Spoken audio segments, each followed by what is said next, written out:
Everyone, আশা করছি সবাই খুব ভালো আছেন। সার্ফ এক্সেল প্রেজেন্স দীপ্ত ডি বক্সে আপনাদের সবাইকে স্বাগত জানাচ্ছি। আমি ইন্দ্রাণী নিশি। বিশ্বকাপের এই নকআউট পর্বে দেখছি পিছিয়ে পড়ে কামব্যাক করে জয় ছিনিয়ে নেয়ার গল্প, আবার 90 মিনিট ধরে লড়াকু মনোভাব আর গতিশীল ফুটবল খেলার পরও শেষ হাসি হাসতে না পারার দুঃখ। এই সকল বিষয় নিয়ে কথা বলবো। সাথে রয়েছে আমি ইন্দ্রাণী নিশি আরও একটাবার, আর আমাদের সাথে স্টুডিওতে রয়েছেন জাতীয় পুরস্কার প্রাপ্ত ফুটবল ব্যক্তিত্ব ও কোচ হাসানুজ্জামান খান বাবলু এবং জ্যেষ্ঠ ক্রীড়া সাংবাদিক রায়হান আল মুঘনি। আপনাদের দুজনকেই স্বাগত জানাচ্ছি। ভাইয়ের সাথে তো আগেও একবার দেখা হয়েছে। সালাম ও শুভেচ্ছা। একদম। আর ভাইয়া, প্রথমবারের মতন আপনাকে পেলাম আমি, অনেক অনেক শুভেচ্ছা। ধন্যবাদ। আমরা বিস্তারিত আলাপ আলোচনা করব, কারণ আসলে ঘটন অঘটনের এক বিশ্বকাপ এবং কালকেও রয়েছে বিগ ম্যাচ। গতকালকে আমরা দেখেছি ইংল্যান্ড দারুণভাবে কামব্যাক করে। নতুন সার্ফ এক্সেল এক্সপার্ট হোয়াইট, যার হোয়াইটেনিং বুস্টার্স কঠিন দাগ দূর করে আর সাদা কাপড়কে করে 5 শেড পর্যন্ত সাদা। আসল হোয়াইট মানে এক্সপার্ট হোয়াইট। ভাইয়া, আপনার কাছ থেকে একটু শুরু করতে চাই। ডিআর কঙ্গোর আমরা যদি খেলা দেখি, মানে এখন আমরা যেটা দেখছি যে আনএক্সপেক্টেড অনেক রেজাল্ট হচ্ছে এবং একেবারে শেষ মুহূর্তে গিয়ে কিন্তু জয়টা ছিনিয়ে নিল হ্যারি কেইনের গোলে ইংল্যান্ড। আপনার কি মনে হয় ডিআর কঙ্গোর বিরুদ্ধে আসলে ইংল্যান্ড কি মানে প্রত্যাশার চাইতে বেশি কঠিন পরীক্ষার সম্মুখীন হলো? আসলে প্রশ্নটার আপনার যে প্রশ্নটা করেছেন সেই প্রশ্নের মধ্যে কিন্তু উত্তরটা রয়ে গেছে। চোখে চোখ রেখে লড়াই করেছে DR Congo. You are England, I don't mind, I give a damn, এটাই ছিল তাদের। কারণ আপনি যদি খেলাটা দেখেন পুরোটা ম্যাচে এন্ড টু এন্ড ফুটবল। কিসের ওয়ার্ল্ড ক্লাস স্টার, কিছু we are the Congo, we Congolese, we are Lions. আমরা 3 লায়ন্সের বিপক্ষে আফ্রিকান লায়নরা খেলেছে। কোনো রকম টেকনিক্যাল কোনো কিছু নেই। কাউন্টার অ্যাটাক সুযোগ পেয়েছে, দে হ্যাভ গট স্পিড। তারা তাদের গতি, নিয়ন্ত্রণ এবং সব কিছু দিয়ে ইংল্যান্ডকে সবসময় পর্যদস্ত করেছে। এবং বলা যাচ্ছে শুধুমাত্র আজকে যে Harry Kane made the difference, কারণ তিনি আসলে একজন যে ওয়ার্ল্ড ক্লাস স্কোরার এবং তিনি যে মৌসুমটা পিছনে ফেলে এসেছেন বায়ার্ন মিউনিখের হয়ে রেকর্ড গোল স্কোরার। এই মুহূর্তে সে এক্স্যাক্টলি খেয়াল নেই অ্যাবাউট পুরো সিজনে মোর দ্যান 60 গোলস, 60 থেকে 70টা গোল করা এবং ক্রুশিয়াল সবচেয়ে কঠিন মুহূর্তে ইংল্যান্ড যাকে প্রত্যাশা করছিল, বলা যায় যে গ্রিক পুরাণের সেই ফিনিক্স পাখির মতো যখন একজন ফ্রম দ্য অ্যাশেজ 6 বছর থেকে সেই হ্যারি কেইনই করেছেন। এবং আসলে এই যে একজন সিজনড স্কোরার গড়ে দিতে পারেন পার্থক্য ইংল্যান্ডের সাথে। আপনি যদি এবার হ্যারি কেইনকে বাদ দেন, এবং আরও আছে, এর আগে নরওয়ের ম্যাচে আর্লিং হ্যালান্ড কিন্তু পুরোপুরি নিষ্প্রভ ছিলেন, কিন্তু তাদের কাছে তো এই প্রত্যাশাটাই করা হয় এবং তারা তো সেই প্রত্যাশাটা পূরণ করেছেন। আমি বলবো যে আসলে আমার দুঃখটা আপনার যেই যে একটি কথা আপনি প্রথমে যেটি বললেন সেটার সাথে আমি একমত, যে ইতিহাস খুব নির্মম এবং বাস্তবতা খুবই কঠিন। কারণ আজকে যদি কঙ্গো জিততো, কিন্তু তাদের মধ্যে বীরত্বের গাথাটা তাদের মধ্যে লেখা হতো, কিন্তু শেষ পর্যন্ত শুধু বিজয় নায়কদের কথাই লেখা হয়। তাদের সেই যে লড়াকু, তাদের যে লড়াই, তাদের যে ত্যাগ, সেই ত্যাগটা আসলে ঢাকা পড়ে গেছে। আমরা এটাই দেখি যে আসলে পৃথিবী কিংবা প্রকৃতি কিন্তু আসলে বিজয়ী যারা হয় তাদেরকেই মনে রাখে। এই যে আমরা দেখি না অলিম্পিকে স্বর্ণ, রৌপ্য, ব্রোঞ্জ বা প্রথম, দ্বিতীয়, তৃতীয়, শেষমেশ কিন্তু এই যে গোল্ডকে পেয়েছে বা প্রথমকে হয়েছে, আমরা তাকেই মনে রাখি। শুধু এখানে শেষ নয়, আমার অনারেবল হোস্ট, শুধু এখানে শেষ নয়, পরের ম্যাচেও কিন্তু বেলজিয়ামের সাথে যেটি সেনেগালে রয়েছে সেটি অন্য হতে পারত, কিন্তু সেখানেও তারকা খ্যাতি এবং অভিজ্ঞতা এবং সব মিলিয়ে দলীয় সামঞ্জস্য শেষ পর্যন্ত গড়ে দিয়েছে ব্যবধান। অবশ্যই আমি বেলজিয়াম নিয়ে বিস্তারিত আসবো, বাট ভাই আপনার কাছে একটু জানতে চাই, যেহেতু ডিআর কঙ্গোর সাথে জিতে ইংল্যান্ড পরবর্তী ম্যাচে নকআউটে ফেস করবে মেক্সিকোকে যতদূর জানি, তো ডিআর কঙ্গো যদিও হেরেও গেল, তবু আসলে তাদের এই যে লড়াকু মানসিকতা, তাদের যে হাই প্রেসিং ফুটবল খেলা, এটা আসলে বিশ্বকাপের কত বড় একটা ইতিবাচক দিক হয়ে উঠতে পারলো বলে মনে হয়? না, ধন্যবাদ। কালকে পুরো খেলাটাই আমি দেখেছি। আপনাদের অনুষ্ঠানে আসবো দেখে খেলাগুলো দেখতে হয়েছে রাত জেগে, এই জন্য গলাও বসে গেছে। আমি ক্ষমা চেয়ে নিচ্ছি যে আমার কথায় যদি আওয়াজে যদি কোনো সমস্যা হয়। কিছু বোঝা যাচ্ছে না। জিনিসটা হচ্ছে যে কালকে খেলাটা দেখেছি, কালকে আমার কাছে মনে হয়েছে যে ফুটবল বিশ্বের নাম্বার 1 স্পোর্টস এভাবে প্রতিষ্ঠিত। এটার যে আনন্দ, এটার যে উত্তেজনা, এটাই হচ্ছে সৌন্দর্য। এটার সৌন্দর্যটাই হচ্ছে এটা যে কঙ্গো প্রথমবারের মতো বিশ্বকাপ খেলতে এসে তারা যে পাওয়ার, যেটা রায়হান ভাই বললো, যে তাদের যে পাওয়ার, যে তাদের যে ফিটনেস, তাদের যে জিমন্যাস্টিক ক্রিয়া, গোলটা করার পরে তাদের 9 নম্বর যে অ্যাক্রোবেটিক ক্রিয়াটা যে করলো, এটাতে বোঝা যায় যে তারা কতটা প্রস্তুতি নিয়ে তারা বিশ্বকাপে এসেছিল। এবং আমরা কিন্তু কল্পনাই করতে পারি নাই যে এইখানে আলটিমেটলি ইংল্যান্ড যায় শেষ মুহূর্তে যায় 2-1 গোলে নাটকীয়ভাবে। ইংল্যান্ড 1966 সালে ওয়ার্ল্ড কাপ জেতার পর থেকে নিয়ে 60 বছরে কিন্তু তারা কিন্তু ওয়ার্ল্ড কাপের মুখ দেখে নাই। আমরা এর আগে একটা অনুষ্ঠানে আমি আর রাহান ভাই ছিলাম, বলতেছিলাম যে ইংল্যান্ডের একটা অভিশাপ কাজ করে। সেই অভিশাপটা হচ্ছে যে 66 ওয়ার্ল্ড কাপে পেলে যখন সারা বিশ্বের সেরা ফুটবলার হিসেবে প্রতিষ্ঠিত, তিনবার সে ওয়ার্ল্ড কাপ জিতে নিছে, এই রেকর্ড কিন্তু কারো নেই। কিন্তু 66 ওয়ার্ল্ড কাপ খেলতে যাওয়াতে ইংল্যান্ডের একটা প্লেয়ারকে শুধু তৈরি করা হয়েছিল পেলের পাকে ভেঙে দেওয়ার জন্য, এবং সেই মাঠে পেলেকে ন্যাক্কারজনকভাবে যখন ইনজুরি করে মাঠ থেকে বের করে দেওয়া হয় এবং সে কাঁদতে কাঁদতে মাঠ থেকে বেরোয় গেছে, অথচ তখন কিন্তু সারা বিশ্বে সে নিজেকে 1 নম্বর ফুটবলার হিসেবে বিশ্বে প্রতিষ্ঠিত, কাঁদতে কাঁদতে বেরিয়ে যাচ্ছে এবং বলছে যে আমি আর ফুটবল খেলবো না, তার কারণ বিশ্ব ফুটবল এখন নোংরা হয়ে গিয়েছে। সেই যে কান্না, সেই কান্নার অভিশাপে কি 60 বছর ধরে ইংল্যান্ড টিম শিরোপার ধারে কাছে যেও পাচ্ছে না? এটা আমার কাছে মনে হয় যে কালকে হয়তো সেই অভিশাপ থেকে কিছুটা মুক্ত হয়েছে। নাইলে কিন্তু আমরা কিন্তু শেষ পর্যায়ে জায়গায় যেটা মনে হচ্ছিল, যেহেতু আমি কোচিং করেছি, টেকনিক্যালি আমার কাছে মনে হচ্ছিল যে কঙ্গো টিমকে ফেস করতে যেয়ে ইংল্যান্ড টিমের প্লেয়াররা টায়ার্ড হয়ে গেছে, লাস্টের দিকে তাদের শরীর আর চলছে না, যে কারণে কোচ এখানে একটা সাংঘাতিক একটা ভূমিকা রেখেছে। একসঙ্গে কয়েকটা প্লেয়ারকে চেঞ্জ করে দিয়েছে, চেঞ্জ করে দেওয়ার পরে কিন্তু খেলায় প্রাণ ফিরে এসছে, এবং সেখান থেকেই এই যে বিশ্বের এখন সেরা স্ট্রাইকারদের ভিতরে যে হ্যারিকেন কিন্তু সুযোগ সন্ধানী হিসেবে 2টা গোল করে ইংল্যান্ডকে পরবর্তী পর্যায়ে নিয়ে গেছে। এই জন্য আমি মনে করি যে কঙ্গো যে ইতিহাস সৃষ্টি করেছে, তারা জানান দিচ্ছে যে আগামী বিশ্বতে কঙ্গো একটি দেশ হিসেবে আসছে যারা বিশ্বকে ডমিনেট করবে। নতুন সার্ফ এক্সেল এক্সপার্ট হোয়াইট, যার হোয়াইটেনিং বুস্টার্স কঠিন দাগ দূর করে আর সাদা কাপড়কে করে 5 শেড পর্যন্ত সাদা। আসল হোয়াইট মানেই এক্সপার্ট হোয়াইট। এবার বোধহয় টিপিক্যাল হিসাব কিতাব আমরা যেটা করি যে ইউরোপিয়ান বা ল্যাটিন আমেরিকান দলগুলো হয়তো লিড নেবে, সেখান থেকে কিন্তু আমরা দেখেছি জার্মানি বাদ হয়ে গেল, আর একটা ইউরোপিয়ান দল নেদারল্যান্ডস বাদ হয়ে গেল, স্টিল আর্জেন্টিনা এবং ব্রাজিল রয়েছে ম্যাচে। আরো অনেক ঘটনা হতেই পারে, হু নোজ। ভাইয়া আপনার কাছে একটু আসতে চাই, আমি একটু জিনিস অ্যাড করতে চাই যে এখানে একজন কোচ বসে আছেন, আমাদের বাংলাদেশ ফুটবলের হিস্ট্রির সাথে কিন্তু he was the finest dribbler, dribbling master হিসেবে তাকে করা হতো। ওনার সামনে বলি যে আসলে ওয়ার্ল্ড ফুটবলের ট্রেনিং মডিউল মানে এখন অনেক ইজি। আপনি আগে সবচেয়ে বেশি ডিফারেন্সটা হতো ফিটনেস এবং কথা হচ্ছে টেকনিক্যাল এবং ট্যাকটিক্যাল যে অ্যানালিসিসগুলি। এখন ছোট দলগুলি আপনি তাদের, যেমন কঙ্গোর তাদের সুপার ফিটনেস, প্যারাগুয়ের ফিটনেস আপনি দেখেছেন, প্যারাগুয়ে দে আর ফিজিক্যালি ওয়েল বিল্ট, এবং এর সাথে যেমন আধুনিক বড় দলগুলি যেই ট্রেনিং মডিউলগুলি ফলো করে তারাও কিন্তু সেগুলি ফলো করে। এখন আর পার্থক্য, এখন শুধু হ্যারিকেনের মতো একজন মানে ইন্ডিভিজুয়াল ব্যক্তিগত দক্ষতার পার্থক্যটা করে দিচ্ছে। কি বলে সৃষ্টিকর্তা প্রদত্ত, হ্যাঁ ওই জিনিসটাই আর কি ছোট একটা প্রকৃতি প্রদত্ত গুণে বলি হয়তো ডিফারেন্সটা ফলাফল নির্ধারণ করে দিচ্ছে। কিন্তু এখন খেলোয়াড় হিসেবে যেমন মেসির কথা আলাদা, কিন্তু মেসি যদি আগে 10 কিলোমিটার দৌড়াতেন, এখন অনেক প্লেয়ার 10.5 কিলোমিটার দৌড়ায়। এটা আসলে কোনো বিষয় না। আমরা বেলজিয়াম এবং সেনেগালের প্রসঙ্গে যদি আসতে চাই, এইটা খুব অদ্ভুত। আমি আসার পরে শুনছিলাম যে এটা আসলে হলো কিভাবে, মানে কারণ মনেই হচ্ছে যে আগে থেকে আমরা ভাবছিলাম সেনেগাল ডমিনেট করবে, সেটাও করেছে 2-0 গোলে আসলে পিছিয়ে থেকে 3-2 গোলে সেনেগালকে হারিয়ে দেওয়া জোক, এবং সেটাও মানে ফল নির্ধারিত হয়েছে একেবারে ম্যাচের শেষের দিকে। যেটি হচ্ছে যে এখানেও সেই আমি বলবো যে বড় মঞ্চে, যেমন একটি কথা কিছুদিন আগে কার্লো আনচেলোটি বলেছেন যে মনে করুন একটা খেলোয়াড় যে যত বেশি ফাইনাল ম্যাচ খেলবে, শিরোপা নির্ধারণী লড়াই যে চাপটা নিতে পারবে, তার মাঝে যে ম্যাচুরিটিতে আর পরিপক্কতাটা আসবে, সেই পরিপক্কতার বহিঃপ্রকাশ আউটপুট কিন্তু আপনি সবচেয়ে কঠিন সময় পাবেন। কারণ আমি যদি সবচেয়ে বড় বোঝাটা নিতে পারি, সেটার সাথে আমি একাস্টাম বা আমি অভ্যস্ত হয়ে যাব, তখন অনেক হালকা বোঝা কিন্তু আমার কাছে সহজ মনে হবে।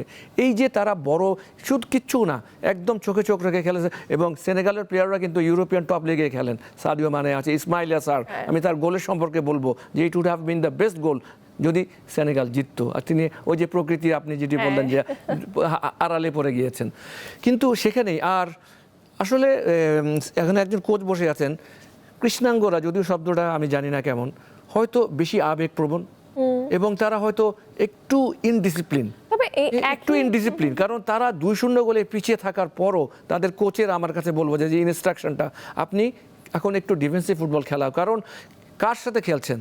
রোমেলো লুকাকু, ইউরি টিলম্যান্স, লিওন্দ্রো ট্রোসার্ড, মানে ওয়ার্ল্ডের আপনি প্রথম যদি ক্যাটাগরি করেন তারা কিন্তু ওয়ার্ল্ডের বেস্ট ফুটবলের ক্যাটাগরিতে আসে। আপনি তাদেরকে একটু সমীহ করে একটু রক্ষণাত্মক ফুটবলে খেলে, আমি যেটা আগে বলেছিলাম যে আর্জেন্টিনা সুপার সিজন যে তাদের জিনিসটা ভালো লাগে, কারণ পারিপার্শ্বিকতার সাথে আপনার কলা কৌশল আপনি নিজেকেও বদলে ফেলতে হবে। সেনেগাল, এই যে আমি বললাম যে কৃষ্ণাঙ্গরা, তারা সেই জিনিসটাকে মানে না, তারা হয়তো অদম্য লড়াকু মনোভাবে এগিয়ে চলছে, কিন্তু শেষ পর্যন্ত যে সূক্ষ্ম যে পার্থক্য, সেই সূক্ষ্ম পার্থক্যে গড়ে দিয়েছে ব্যবধান। এবং আসলে একই রাতে দুইটা আফ্রিকান জায়ান্টের বিদায়, সেক্ষেত্রে কি এটা প্রমাণ করে যে স্টিল নাও ইউরোপিয়ান জায়ান্টরাই জায়গাটাকে ডমিনেট করছে এবং সেখানে কৌশল, অভিজ্ঞতা এবং অবভিয়াসলি বাকি জিনিসগুলো কতটা প্রভাব ফেলছে? না, সেটা আমি ঠিক এভাবে মনে করি না। আমি মনে করি সেটা হচ্ছে যে গতকালকে সেনেগাল যেভাবে হেরে গেছে, এটা আমি মনে করি যে এটাই ফুটবলের সৌন্দর্য, যে 2 গোলের লিড নিয়ে। এবং ওই রায়হান ভাই যেটা বললো, ওদের সেকেন্ড গোলটা যেটা করেছে যে প্লেয়ারটা, এইটা মেসি এই গোলগুলো করবে এটা মানায়, কিন্তু আজকে সেনেগালের স্ট্রাইকার এই গোল করে দেখিয়ে দিয়েছে যে তারা মেসির মতো গোল করতে পারে এবং সেই ফিটনেস লেভেল, সেই ইয়েটা তাদের আছে। সুতরাং তারা হেরে গেছে, খেলায় হার জিত আছে, কিন্তু হেরে যে তাদেরকে খাটক করে দেখা, এটার কোনো সুযোগ নাই। আমি মনে করি সেনেগাল, কঙ্গো, এরা বিশ্ব ফুটবলে অলরেডি প্রতিষ্ঠিত হয়ে গেছে এবং তারা জানান দিয়েছে যে আমরা আগামীতে আসছি। এবং আপনার সেনেগাল 2 গোল দিয়ে 3 গোল যেটা খেলো, এটা লাস্ট গোলটা কিন্তু পেনাল্টি নিয়ে অনেকটা বিতর্ক আছে। কিন্তু আমি মনে করি যে এখন বিশ্ব ফুটবলের ভিআর সিস্টেমে যে ইয়েতে চলে গেছে, সেটাতে কিন্তু আপনার এখানে সূক্ষ্ম ধরা পড়ে। সুতরাং ওই জায়গায় প্রমাণ হয়ে গেছে যে না, এটা পেনাল্টি। তার কারণ বলের আগেও পিছন দিয়ে পায়াতে লেগে গেছে, সেই জন্যই এটা পেনাল্টি দিয়েছে। এবং সেইভাবে আশ্চর্যজনকভাবে একটা ইনক্রেডিবল, আমি বলবো যে অবিশ্বাস্য একটা জয় নিয়ে কালকে সেনেগাল হয়তো মনেও করে নাই যে না আমরা এখান থেকে জয় নিয়ে ফিরবো। সুতরাং এটাই সৌন্দর্য, এটাই থাকবে। তবে সেনেগালকে আমি স্যালুট করি যে ওরা যে ফুটবল খেলেছে ফার্স্ট টু লাস্ট, তারা গোল দুটায় তাদের ক্যাপ্টেন, এই বেলজিয়ামের ক্যাপ্টেন যে 2টি গোল করছে পেনাল্টি, এবং তার আগের মুহূর্তে যে গোলটা, এবং লুকাকু যে গোলটা করছে, এগুলো আমি মনে করি ঐশ্বরিক গোল। এগুলো ঐশ্বরিকভাবেই এগুলো হয়েছে এবং কপালে ছিল যে খেলবে সেনেগাল, জিতবে বেলজিয়াম, এটাই হয়েছে। বাবলু ভাইয়ের আলোচনায় আমি একটা শিরোনাম দিতে চাই, হেরেছে সেনেগাল, জিতেছে ফুটবল। জিতেছে ফুটবল, হেরেছে সেনেগাল, জিতেছে ফুটবল। তবে আমরা দেখছি স্বাগতিক দেশগুলো কিন্তু খুব ভালো ফর্মে রয়েছে, সাচ এজ আমরা যদি ইউএসএ এবং মেক্সিকোর কথা বলি, ইউএসএও কনফার্ম করে ফেলেছে আসলে 16-র সেই রাউন্ডটা। যুক্তরাষ্ট্রের এই জয়টা আসলে কি প্রমাণ করে? তারা এবার নকআউট পর্বগুলো থেকে অনেক দূর যেতে প্রস্তুত। আমরা জানি না যদিও নেক্সট ম্যাচটা কালকে আপনার ইউএসের একটা প্লেয়ার রেড কার্ড খেয়ে গেছে, স্ট্রাইকারটা যে গোলটা করেছে। তারপরেও আমি ইউএসের খেলাটাকে যেটা দেখে মনে হয়েছে আমার কাছে, যে তাদের ইয়েটা হচ্ছে যে অপোনেন্ট বল ধরার আগেই সেখানে রাশ করতে হবে, বলটাকে স্ন্যাশ করতে হবে, এবং সেই ফিটনেস লেভেল, সেই স্পিড, সেই গতি, আমি মনে করি যে ইউএসএ যদি এবারকার কোয়ার্টার ফাইনাল খেলে, সেটা আশ্চর্য হওয়ার কিছু হবে না। আমার কাছে মনে হয়েছে তাদের বডি ল্যাঙ্গুয়েজ, তাদের গতি এবং তাদের স্পিড, তাদের ফিটনেস লেভেল দেখে মনে হয়। তবে ভাইয়া এই 10 জন নিয়েও তারা, কিন্তু আমি বলছিলাম যে জানি না, আবার জানতে পেরেছি যে নেক্সট ম্যাচটা কিন্তু ইউএস এর আসলে বেলজিয়ামের সাথে। বেলজিয়ামও জিতে এসেছে দারুণভাবে সেনেগালের মতন। আমি বলবো যে আসলে খুব দারুণ খেলা একটা টিমকে তারা হারালো। তো সেখানে আসলে সম্ভাবনা কত দেখছেন ইউএস এর? না, আমার কাছে মনে হয়েছে যে বেলজিয়াম এবং ইউএসএ, আমি ইউএসএকে আগিয়ে রাখবো তুলনামূলকভাবে। এটা আমি একজন প্লেয়ার হিসেবে, কোচ হিসেবে আমি দুই দলের খেলায় দেখেছি। আমি মনে করি যে ফিটনেস লেভেল, রানিং, গতি সব কিছু মিলে ইউএস হোম অ্যাডভান্টেজ সব কিছু মিলে তারা আগিয়ে থাকবে।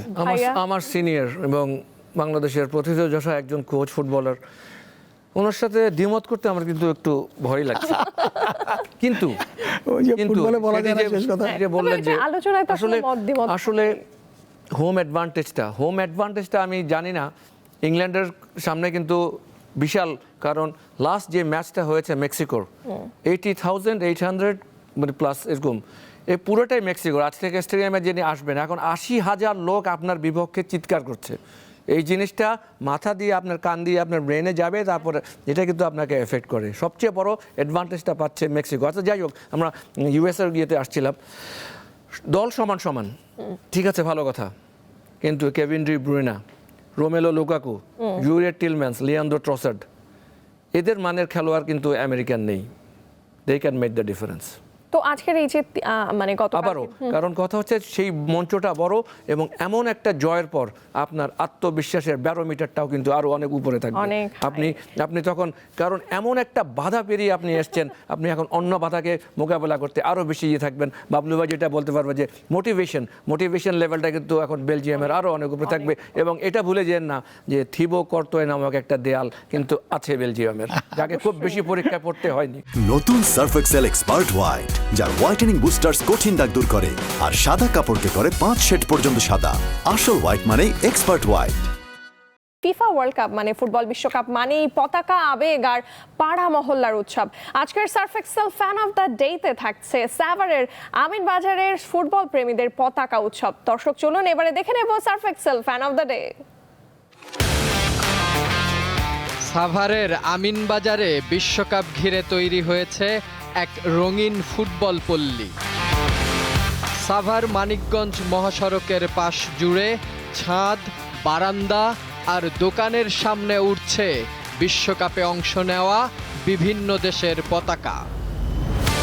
আর্জেন্টিনা, ব্রাজিল সহ প্রিয় দলের পতাকা বড় করে টানানোর এই বন্ধুত্বপূর্ণ প্রতিযোগিতা এখন আমিনবাজারের বিশ্বকাপ ঐতিহ্য। কেউ সেলাই করছেন বিশাল আর্জেন্টিনার পতাকা, কেউ সাজাচ্ছেন পুরো বাড়ি বা দোকান। স্থানীয়দের কাছে ফুটবল শুধু খেলা নয়, এটি বন্ধুত্ব, ভালোবাসা আর একসঙ্গে উৎসব করার উপলক্ষ। এই পতাকার রং, এই প্রতিযোগিতা আর ফুটবলের প্রতি এমন নিবেদনেই আজকের Surf Excel fan of the day. দর্শক আমরা এবারে আলোচনা শুরু করব আমাদের পরবর্তী ম্যাচগুলো নিয়ে। আপনারা সবাই জানেন নেক্সট ম্যাচগুলো কি স্পেন ভার্সেস অস্ট্রিয়া রাত 1টায়, পর্তুগাল ভার্সেস ক্রোয়েশিয়া ভোর 5টায়, সুইজারল্যান্ড ভার্সেস আলজেরিয়া সকাল 9টায়। আমরা প্রথমেই আলাপটা করতে চাই স্পেন ভার্সেস অস্ট্রিয়া নিয়ে। ভাই আপনার কাছে একটু জানতে চাওয়া যে এই ম্যাচে আসলে লামিল ইয়ামাল কি ভাগ্যের মানে তার ভাগ্যে একটা ভালো একটা ম্যাচ কি তিনি গড়ে দিতে পারেন কিনা? না, এটা এই বলার অপেক্ষায় রাখে না। আমার কাছে যেটা মনে হয়েছে যে এই প্লেয়ারটা তরুণ হিসাবে, নতুন হিসাবে আগামী বিশ্বকে মানে চমক দিয়ে আসবে, যেমনভাবে নেইমার, যেমনভাবে মেসি এবং এখন আর্লিং হাল্যান্ড, এদের জায়গাটাকে নেওয়ার জন্য এই প্লেয়ারটা ভবিষ্যৎ সুপারস্টার হিসেবে আগমন হচ্ছে। এখন কালকে উনি কতটুকু, তার কারণ এখানে তো অভিজ্ঞতার একটা বয়স আছে, বয়সের একটা ব্যাপার আছে, সব কিছু মিলে কিন্তু তার ভিতরে আমি যে কারিশমাটিক, যে গড গিফটেড যে ট্যালেন্ট তার ভিতরে আছে, সেটা যদি সে ঠিকমতো তুলে ধরতে পারে তাহলে আমি মনে করি যে স্পেন কালকে ম্যাচটা বের হয়ে যেতে পারে। সেক্ষেত্রে স্পেনের আক্রমণ ভাগ নাকি অস্ট্রিয়ার দুঃখিত শৃঙ্খলাবদ্ধ রক্ষণ, কোনটার মানে এই দুই লড়াই আসলে কোনটা এগিয়ে থাকবে? না, এই পর্যন্ত আমি যতগুলা বিশ্বকাপের খেলা দেখলাম, যেমন কঙ্গোর কথাই বলি, কঙ্গো কিন্তু একটা গোল দিয়ে তারা শেষ পর্যন্ত মনে করেছিল যে তারা এইভাবে ঠেকিয়ে ইংল্যান্ডকে আউট করে দেবে। এই বেশি অত্যন্ত রক্ষণাত্মক করতে যাই কিন্তু গোলগুলো খেয়ে তারা কিন্তু হেরে গেছে। সেই রকমভাবে আমি মনে করি যে অস্ট্রিয়া যদি এরকমভাবে কিছু করে, স্পেনের যে অ্যাটাকিং, তাদের যে গোছানো ফুটবল, যে অ্যাটাকিং ফুটবল, সেই জায়গায় কারিশমাটিক যে জিনিসগুলো থাকে, যেটাকে বলা হয় যে বিশ্বের সর্বকালের সর্বসেরা ফুটবল হচ্ছে স্কিল ফুটবল, সেই স্কিলের দিক দিয়ে আমি মনে করি যে স্পেন অনেকটা এগিয়ে। আর সেক্ষেত্রে যদি ভাই আপনার কাছে জানতে চাই, আমি একটা নিজের মতোই উদাহরণ দিতে চাই। ধরুন অস্ট্রিয়া স্পেন র্যাঙ্কিং, ফুটবলের লিগেসি, ফুটবলের ওভারঅল সার্কামস্টেন্স, মানে ওভারঅল কন্ডিশন, সব কিছু মিলে বাবলু ভাই যখন নিজের 80-র দশকে, যখন আমিও তো প্রথম বিভাগে খেলছি, বাবলু ভাই প্রথম বিভাগে খেলছে, কিন্তু পার্থক্যটা কিন্তু এরকমই। বাবলু সুপারস্টার, আমিও কিন্তু প্রথম বিভাগ লিগে খেলছি, কিন্তু আমি কিন্তু ছোট খেলছি। Spain is no match to Austria. Alright, আপনার স্পেন খেলতে পারছে না, আননাউন রিজন। এখানে আমি জানি না, হতে পারে টিমের জেলিং অ্যাজ এ ইউনিট, মানে একটা সুষম exactly. একটা যাকে বলে ইউনিটে পরিণত হওয়ার জন্য ধীরে ধীরে ধাপ কিন্তু স্পেন অতিক্রম করেছে, কিন্তু তাদের যে ওয়ার্ল্ড ক্লাস প্লেয়ার আছে এবং দে আর স্কিলফুল। আপনি যদি পেড্রি, রড্রির মতো, সামনে ড্যানি ওলমোর মতো, ফেরান টরেসের মতো, আর যেই কথাটা বারবার আসলো লেমিন ইয়ামাল, উনি একাই গড়ে দিতে পারেন পার্থক্য। Yes. তাই এখানে নো ম্যাচ। এখন অঘটনের ঘটনা ফুটবলে, তারা ডিফেন্সিভ ফুটবল খেলবে, এর মধ্যে আমি দেখবো 6-7 জন দাঁড়িয়ে আছে পোস্টের সামনে, কন্টিনিউয়াস চেষ্টা করছে, হয়তো এক পর্যায়ে গোল হবে, কাউন্টার অ্যাটাক একটা গোল না হতে এই দৃশ্যই আবার দেখার জন্য আমার মনে হয় রেডি হন। অস্ট্রিয়ার কি কৌশলটা অবলম্বন অস্ট্রিয়ার রক্ষণাত্মক তারা প্রথমেই করবে, কারণ আপনি যদি ফ্রি ফ্লোয়িং ফুটবল খেলতে যান স্পেনের সাথে, তাদের বল কন্ট্রোল এবং পাসিং, এটা অ্যাকুরেসি আপনি তাদের সাথে পারবেন না। আপনাকে আমার নিজের রক্ষণভাগ জমাট রেখে খেলতে হবে, যত গোল কম খাই, যদি গোলের সুযোগ পাই। ঠিক আছে, এক্স্যাক্টলি। আরো একটা হাই ভোল্টেজ ম্যাচ রয়েছে পর্তুগাল ভার্সেস ক্রোয়েশিয়া, বাট আসবো পরে। আমরা প্রথমে একটু আলাপ করে নেব সুইজারল্যান্ড ভার্সেস আলজেরিয়ার ম্যাচটা নিয়ে। সুইজারল্যান্ড কি তাদের ধারাবাহিক পারফরমেন্স বজায় রাখতে পারবে কিনা ভাইয়া? ওই যে বললাম যে ফুটবলের শেষ কথা বলে কিছু নাই, যেদিন যে খেলায় যে জ্বলে উঠবে সেদিনই সে হিরো। এখন ওই নকআউট পর্যায়ে এরকম, ওই যে বললাম না, রায়হান ভাই যেটা বললো যে আপনি সারাক্ষণ রক্ষণাত্মক করে আপনি কাউন্টার এটাকে করে আপনি মনে করছেন একটা গোল দিয়ে যদি বেরিয়ে আসতে পারেন, সেটা একটা যদি সেভাবে হইতে পারে। আবার যদি মনে করেন যে না, আপনি টোটাল ফুটবল খেলে, অল আউট অ্যাটাক খেলে আপনাকে আজকে জিতে বেরিয়ে আসতে হবে। আরেকটা আছে যে এই নকআউট পর্বে যেটা হয় যে সবাই মনে করে যে শেষ পর্যন্ত গোল খাবো না, টাই ব্রেকারে যে একটা সিদ্ধান্ত নিব। সুতরাং গেলে সবকিছু মিলে আমরা দেখবো চমকটা কি হয়। আমি এক কথায় ভাই আপনার কাছে প্রেডিকশন চাই, কারণ আমরা বিস্তারিত আলাপ করবো পর্তুগালের ম্যাচটা নিয়ে। সুইজারল্যান্ড এবং আলজেরিয়ার ম্যাচের ভাগ্য কি হতে পারে? 50-50 ম্যাচ। এই এক মনে হয় রাউন্ড অফ 32-তে একমাত্র ইভেন খেলা এটাই। আমরা এর আগে ধর যখন এই আজকের যে খেলাটা স্পেন অস্ট্রিয়া, মানে ব্যালেন্সটা ঠিক না, এইটা একমাত্র ব্যালেন্স। এবং এখানে আসলে 50-50 ম্যাচের ব্যালেন্স খেলা, কারণ দুইটা দলের সমান দল, কিন্তু ওই সুইজারল্যান্ডের প্লেয়াররা বড় লেগে খেলেন, শাখার মতো প্লেয়ার রয়েছেন যারা নিজেদের অভিজ্ঞতা এবং এই যে বাড়তি একটু শিক্ষা সেটা নিয়ে গড়ে দিতে পারেন। এবং আসলে রিয়াদ মাহরেজও রয়েছেন আলজেরিয়ার, কিন্তু আর আগে সে মাহরেজ কিন্তু নেই। আর ভাইয়া পর্তুগাল এবং ক্রোয়েশিয়ার ম্যাচ, এটাও বোধহয় আমি সমানই বলবো। ভাইয়া আপনারা এক্সপার্ট, আপনারা ভালো বলতে পারবেন। ক্রোয়েশিয়ার অভিজ্ঞ মিডফিল্ড এবং এর বিপক্ষে আসলে পর্তুগালের আক্রমণ, CR7 তো রয়েছেই, ব্রুনো ফার্নান্দেজ রয়েছে, কতটা কার্যকর হতে পারে পর্তুগালের তরফ থেকে? না, পর্তুগাল এবং ক্রোয়েশিয়া দুটাই আমি মনে করি যে সেম মানে স্ট্যান্ডার্ডের টিম।